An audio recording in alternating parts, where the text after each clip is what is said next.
Sa buhay, hindi lang pag-ibig ang dapat ingatan. Ingatan mo rin ang mga desisyon mo. Dahil minsan, sa isang maling hakbang, pwedeng magbago ang takbo ng lahat. Hindi lahat ng bagay sa mundo ay pwede mong balikan. Hindi lahat ng nasira ay pwede mong ayusin. At hindi lahat ng nawala ay pwede mo pang ulitin.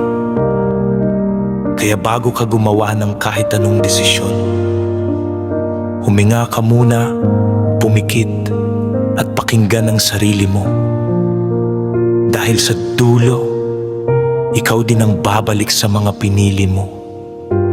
Mabuti man o masakit, yun ang magtuturo sa'yo kung paano magmahal at kung paano magbago nang hindi kailangang masaktan muli.